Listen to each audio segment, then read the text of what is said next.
ಮನುಷ್ಯನ ದೇಹ ಗಾಳಿಯಲ್ಲಿ ಯಾವ ಆ್ಯಂಗಲ್, ಆ 300 ಡಿಗ್ರಿಲಿ ಯಾವ ಆ್ಯಂಗಲಲ್ಲಿ ತನ್ನ ದೇಹ ಇದೆ ಅನ್ನೋ ಸೆನ್ಸ್ನ ಡೆವಲಪ್ಮೆಂಟ್ ಮಾಡ್ಕೊಳ್ಳೋದನ್ನ ಕೈನೆಸ್ಥೆಟಿಕ್ ಸೆನ್ಸ್ ಅಂತ ಹೇಳ್ತೀವಿ. ಫ್ಲಿಪ್ ಒಂದು ಕಲಿಬೇಕು ಅಂತ ಬಂದೆ, ಆಮೇಲೆ ಹ್ಯಾಂಡ್ ಸ್ಪ್ರಿಂಗ್ ಕಲ್ತ್ಕೊಂಡೆ. ಸ್ಟೆಪ್ ಫ್ಯಾನ್ ಆಗಿ ಅವ್ರ ತರ ಒಂದು ಫ್ಲಿಪ್ ಹೊಡೆಯೋಣ ಅಂತ. Back flip okay. Back flip ಕಲ್ತಾಯ್ತು, ಹ್ಯಾಂಡ್ ಸ್ಪ್ರಿಂಗು ಕಲ್ತಾಯ್ತು. ಓಕೆ. ಆಮೇಲೆ ಸಾಲ್ಟೋ ಕಲಿಬೇಕು ಅನ್ನೋದು ಈಗ ಸಾಲ್ಟೋ ಕಲಿಸ್ತಾರೆ. Back ಸಾಲ್ಟೋ.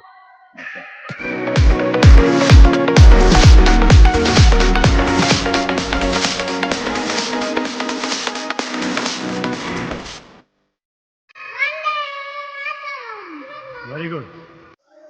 Hi, welcome to the world of Ashik Gowda YouTube channel. ಇವತ್ತು ಮೈಸೂರು JP ನಗರಲ್ಲಿರೋ ಸ್ಪಾರ್ಕ್ಸ್ ಜಿಮ್ನಾಸ್ಟಿಕ್ಸ್ ಅಕಾಡೆಮಿನಲ್ಲಿದ್ದೀವಿ. ವೆಲ್ಕಮ್.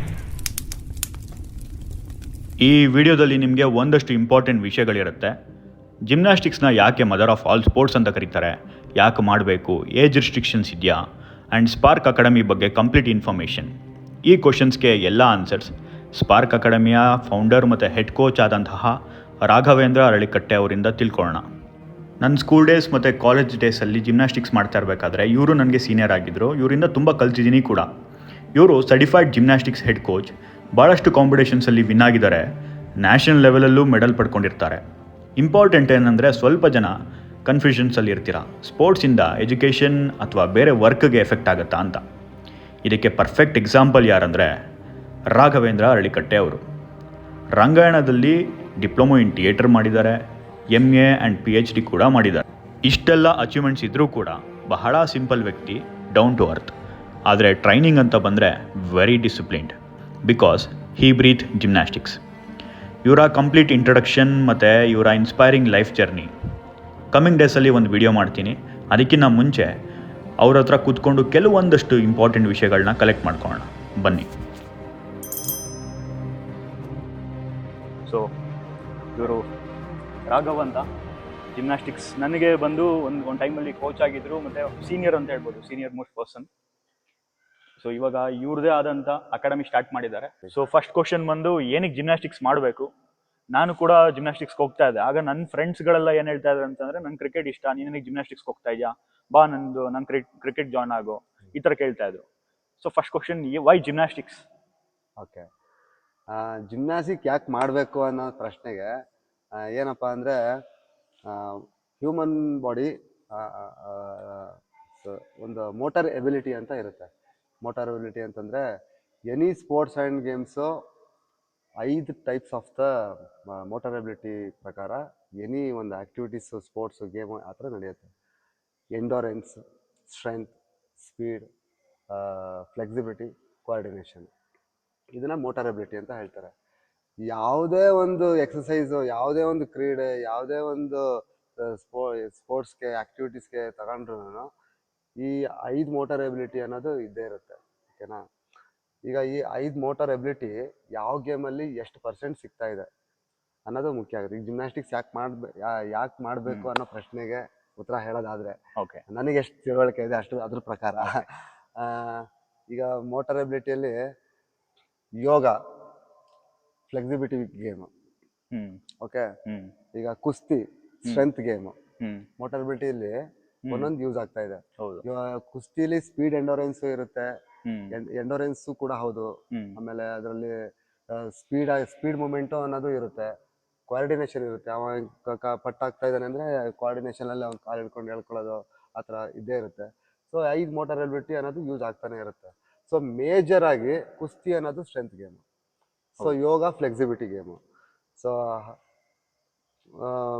ಇದೇ ಥರ ಒಂದು ಲೋವರ್ ಪಾರ್ಟ್ ಗೇಮ್ ಅಂತ ಬರುತ್ತೆ.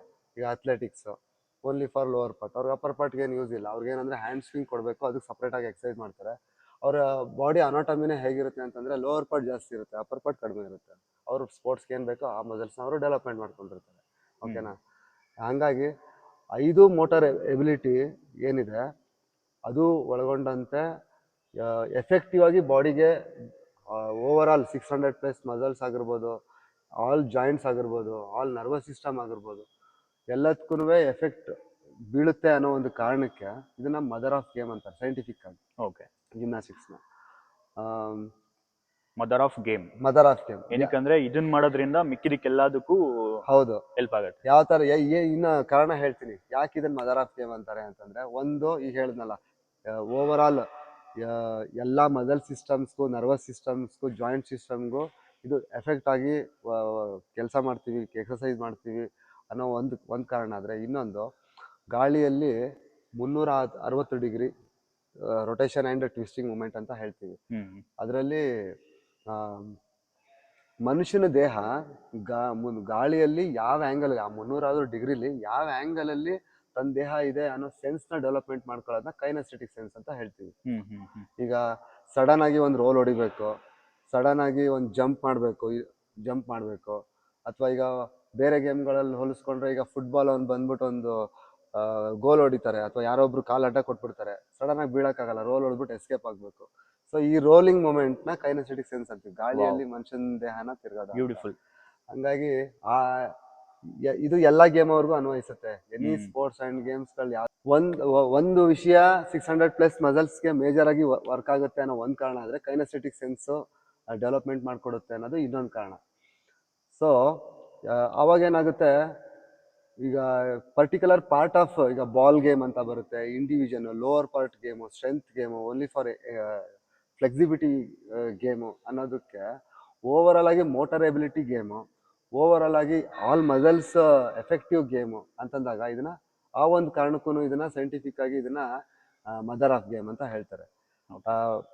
ಮಕ್ಕಳಿಗೆ ಅಥವಾ ಬೆಳವಣಿಗೆ ಟೈಮಲ್ಲಿ ಅವ್ರಿಗೆ ಕೈನೆಸ್ಥೆಟಿಕ್ ಸೆನ್ಸ್ ಅನ್ನೋ ರೋಲಿಂಗ್ಸು, ಜಂಪಿಂಗ್ಸು, ಹ್ಯಾಂಗಿಂಗ್ಸು ಇದನ್ನೆಲ್ಲ ಚಿಕ್ಕ ವಯಸ್ಸಲ್ಲೇ ಅವ್ರಿಗೆ ಡೆವಲಪ್ಮೆಂಟ್ ಮಾಡೋದ್ರಿಂದ, ಓವರ್ ಆಲ್ ಮಸಲ್ಸ್ಗೆ ಅವ್ರಿಗೆ ಎಫೆಕ್ಟಿವ್ ಆಗಿ ಎಕ್ಸಸೈಸ್ ಮಾಡಿಸೋದ್ರಿಂದ, ಅವರು any sports and games, any entertainment stage ಶೋಗಳಲ್ಲಿ ಅವ್ರ ಬಾಡಿ ರೆಡಿ ಇರುತ್ತೆ, ಅವರು ಅಚ್ಚುಕಟ್ಟಾಗಿ ಮಾಡ್ತಾರೆ. ಈಗ ಮಾರ್ಷಲ್ ಆರ್ಟ್ಸ್ ಅವ್ರಿಗೆ ಜಿಮ್ನಾಸ್ಟಿಕ್ಸ್ ಯಾಕೆ ಬೇಕಪ್ಪ ಅಂತಂದರೆ, ಅವರು ಕಿಕ್ ಮಾಡ್ತಾರೆ, ವಾಪಸ್ ಲ್ಯಾಂಡ್ ಆಗಬೇಕು ಅಂತಂದರೆ ಓವರ್ ಲ್ಯಾಂಡ್ ಆಗೋ ಚಾನ್ಸಸ್ ಇರುತ್ತೆ. ಸೊ ಅವಾಗ ಲ್ಯಾಂಡಿಂಗ್ ಹೆಂಗೆ ಕೊಡಬೇಕು, ಅಥವಾ ರೋಲ್ ಅಕಸ್ಮಾತ್ ಮಿಸ್ ಆದರೂ ರೋಲ್ ಆಗ್ಬಿಟ್ಟು ಹೇಗೆ ನಿಂತ್ಕೋಬೇಕು ಅನ್ನೋಂಥ ಒಂದು ಸೆನ್ಸ್ನ ಡೆವಲಪ್ಮೆಂಟ್ ಮಾಡಿಕೊಡುತ್ತೆ. ಸೊ ಇದು ಈ ಕಾರಣದಿಂದ ಇದನ್ನ ಮದರ್ ಆಫ್ ಗೇಮ್ ಅಂತ ಹೇಳ್ತಾರೆ. ಏಜ್ ಲಿಮಿಟ್ ಅಂದರೆ, ಈಗ ಸ್ವಲ್ಪ ಜನ ಚಿಕ್ಕ ವಯಸ್ಸಿಂದ ಸೇರ್ಕೊಬೇಕು ಅನ್ನೋದು ಕ್ವಶನ್ ಇರುತ್ತೆ. ಇವಾಗ ನಾನು ಒಬ್ಬರನ್ನ ಇಂಟರ್ವ್ಯೂ ಅಂದರೆ ಮಾತಾಡಿಸಿದೆ, ಅವ್ರು ಏನು ಹೇಳಿದ್ರು ಅಂದರೆ, ನನಗೆ 32 ಆಗಿದೆ ಅಂತ ಹೇಳಿದ್ರು. ಇನ್ನೊಬ್ಬರು ನೋಡಿದೆ, ಅವರು ನಾನು ಬೇರೆ ಕೆಲಸ ಮಾಡ್ಕೊಂಡು ಮಾಡ್ತಿದ್ದೀನಿ ಅಂತಂದ್ರು, ಈಗ ಒಂದು 2 months ಆಯಿತು ಅಂತ ಹೇಳಿದ್ರು. ಸೊ ಸ್ವಲ್ಪ ಜನ ಮಿಸ್ಕನ್ಸೆಪ್ಷನ್ ಏನಿರುತ್ತೆ ಅಂತಂದ್ರೆ, ಸಣ್ಣ ವಯಸ್ಸಲ್ಲಿ ಜಾಯ್ನ್ ಆಗ್ಬೇಕಾ, ಅಥವಾ ನಂಗೆ ಏಜ್ ಬಾರ್ ಆಗ್ಬಿಟ್ಟಿದೆ ಇವಾಗೆಲ್ಲ ಮಾಡೋಕ್ಕಾಗಲ್ಲ ಬಿಡು. ಮುಂಚೆ ಒಂದು ತಪ್ಪು ಕಲ್ಪನೆ ಇತ್ತು. ಈಗ ಬೇಸಿಕ್ ಜಿಮ್ನಾಸ್ಟಿಕ್ಸ್ ಅಲ್ಲ, ಜಿಮ್ನಾಸ್ಟಿಕ್ಸ್ ಅಂದ್ರೆ ಅದು ಮೂಳೆ ಮುರಿದೋಗ್ಬಿಡುತ್ತೆ, ಅದು ಚಿಕ್ಕ ವಯಸ್ಸಲ್ಲಿ ಮಾತ್ರ ಮಾಡಕ್ ಸಾಧ್ಯ, ದೊಡ್ಡವರಾದ್ಮೇಲೆ ಮಾಡಕ್ಕಾಗಲ್ಲ, ಈ ಥರ ಎಲ್ಲ ತಪ್ಪು ಕಲ್ಪನೆ ಇತ್ತು.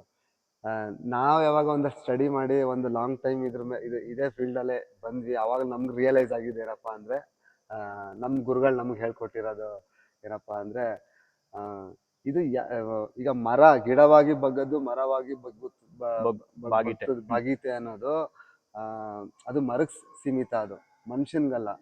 ಮನುಷ್ಯನ್ಗೆ ಎಕ್ಸ್ಟ್ರಾರ್ಡಿನರಿ ಪವರ್ ಕೊಟ್ಟಿದ್ದಾರೆ ದೇವರು, ನೇಚರ್ ಕೊಟ್ಟಿದೆ.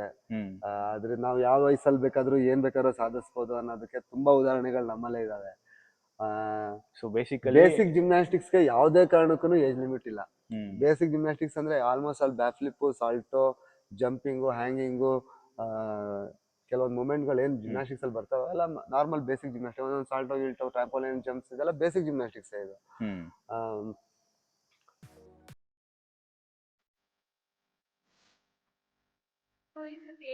ಏಟ್ ಸ್ಟ್ಯಾಂಡರ್ಡ್ ಯಾವಾಗಿಂದ ಮಾಡ್ತಾ ಇದ್ದೀರಾ ಜಿಮ್ನಾಸ್ಟಿಕ್ಸ್? ನಾನು ಈಗ 1 ತಿಂಗಳಾಯ್ತು. 1 month ಆಯ್ತಾ? ಏನಕ್ಕೆ ಸೇರಿದ್ದು ಜಿಮ್ನಾಸ್ಟಿಕ್ಸ್? ನಾನು ತುಂಬಾ ವೆಯ್ಟ್ ಜಾಸ್ತಿ ಇತ್ತು, ಮತ್ತೆ ಫ್ಲೆಕ್ಸಿಬಿಲಿಟಿ ತುಂಬಾ ಕಡಿಮೆ ಇತ್ತು. ಓಕೆ. ಬಂದಾದ್ಮೇಲೆ ಆಲ್ಮೋಸ್ಟ್ 2 to 3 kg ಕಡಿಮೆ ಆಗಿದೆ. ಓಕೆ. ಮತ್ತೆ ಫ್ಲೆಕ್ಸಿಬಲ್ ಇನ್ನೂ ಜಾಸ್ತಿ ಆಗಿದೆ. ಒಂದು ಕಾಲ್ಗೊಂದು ಸರ್ಜರಿ ಆಗಿತ್ತು. ಓಕೆ. ಅದು ರಿಕವರಿಗೆ ಇನ್ನೂ ಇದೆ. ಓ ಓಕೆ. ಸರ್ಜರಿ ಆಗಿತ್ತು, ಸೊ ರಿಕವರಿ ಬೇಗ ಆಗ್ತಿದೆ. ಓಕೆ. ಏನು ಬೆನಿಫಿಟ್ ಇದೆ ಬೇರೆದಕ್ಕೆಲ್ಲ, ಏನು ಯಾವ ಥರ ಯೂಸ್ ಆಗ್ತದೆ? ನನಗೆ ತುಂಬಾ ಸುಸ್ತಾಗ್ತಿತ್ತು ಬೇಗ. ಓಕೆ. ಬಂದಾದ್ಮೇಲೆ ಇನ್ನೊಂದು ಸ್ವಲ್ಪ ಜಾಸ್ತಿ ಆಗ್ತಿರ್ಬೋದು. ಅಂದರೆ ಜಾಸ್ತಿ ಸುಸ್ತಾಗ್ತಾಯಾ ಅಥವಾ ಸ್ಟಾಮಿನಾ ಚೆನ್ನಾಗಾಗಿದೆ? ಓಕೆ. ಮತ್ತೆ ತುಂಬಾ ಈಸಿಯಾಗಿ ಗಿವ್ ಅಪ್ ಮಾಡ್ತಿದ್ದೆ. ಹಾಂ. ಆದ್ರೆ ಈಗ ಇವ್ರುಗಳ ಜೊತೆ ಅಡಿಕ್ಟ್ ಜೊತೆ ಇನ್ನೂ ಜಾಸ್ತಿ ಆಗ್ತದೆ. ಓಕೆ ಇವಾಗ ಮಾಡಿದೆ ಜಾಸ್ತಿ ಟ್ರೈ ಮಾಡ್ತೀನಿ. Okay very nice. Never give up. Thank you. ಇದು ಪಾರ್ಟ್ 1 ವಿಡಿಯೋ ಆಗಿತ್ತು. ಇನ್ನು ತುಂಬ ಇಂಪಾರ್ಟೆಂಟ್ ವಿಷಯಗಳು ಪಾರ್ಟ್ 2 ಅಲ್ಲಿ ಬರುತ್ತೆ, ಮಿಸ್ ಮಾಡ್ಕೋಬೇಡಿ ನೋಡಿ. ಸ್ಪಾರ್ಕ್ ಅಕಾಡೆಮಿ ಮೈಸೂರು 2 ಬ್ರಾಂಚ್ ಇದೆ. 2 ಬ್ರಾಂಚಿನ ಡೀಟೇಲ್ಸ್ ಡಿಸ್ಕ್ರಿಪ್ಷನಲ್ಲಿ ಹಾಕಿರ್ತೀನಿ, ಹೋಗಿ ಚೆಕ್ ಮಾಡಿ. World of Ashik Gowda YouTube ಚಾನಲ್ನ ಸಬ್ಸ್ಕ್ರೈಬ್ ಮಾಡ್ಕೊಳ್ಳಿ. Business, farming, dance, acting, film industry, theatre, travel, life style, food vlogs ಈ ಥರ ಎಲ್ಲ ಇನ್ಫಾರ್ಮೇಷನ್ ಕೊಡೋ ಸಣ್ಣ ಪ್ರಯತ್ನ ನಂದು. ನಿಮ್ಮ ಸಪೋರ್ಟ್, ಲವ್ ಬೇಕೇ ಬೇಕು. ಈ ವಿಡಿಯೋ ಇಷ್ಟ ಆಗಿದ್ದರೆ ಲೈಕ್ ಮಾಡಿ, ಕಮೆಂಟ್ ಮಾಡಿ ಆ್ಯಂಡ್ ಸಬ್ಸ್ಕ್ರೈಬ್ ಮಾಡೋದು ಮಾತ್ರ ಮರಿಬೇಡಿ. Thanks for watching. See you in part 2 video.